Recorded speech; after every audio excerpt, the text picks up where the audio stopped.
પ્રભુ ઈસુ ખ્રિસ્તના સર્વશ્રેષ્ઠ નામમાં પ્રેમી સલામ.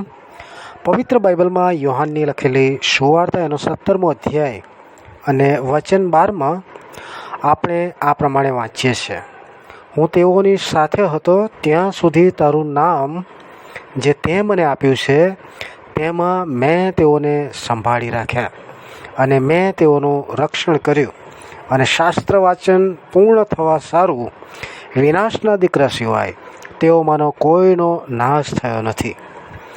પ્રભુ ઈસુ ખ્રિસ્ત જે પરમેશ્વર પુત્ર છે, તેમનો દેહ ધારણનો મુખ્ય ઉદ્દેશ પાપી મનુષ્યના ઉદ્ધાર દ્વારા પરમેશ્વર પિતાનો મહિમા કરવાનો છે.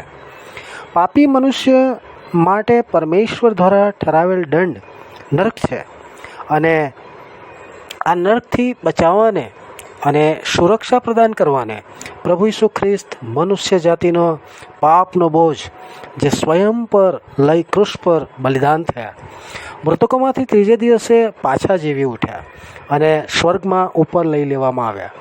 જે કોઈ તેમના પર વિશ્વાસ કરી પોતાના જીવનમાં પ્રભુ અને તારણહાર તરીકે અંગીકાર કરે છે, તે ઉદ્ધાર પ્રાપ્ત કરે છે. નરકના ભયાનક દંડથી બચી સદા સર્વકાળ પરમેશ્વરના હાથમાં સુરક્ષિત થાય છે. તેઓની રક્ષા પ્રભુ સદા કરે છે.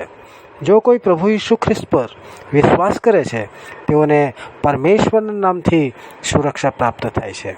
તેઓમાંથી કોઈનો નાશ થશે નહીં. એવી સંપૂર્ણ અને સદાકાળની સુરક્ષા તમોને મળે એવી અમારી પ્રાર્થના છે. ધન્યવાદ.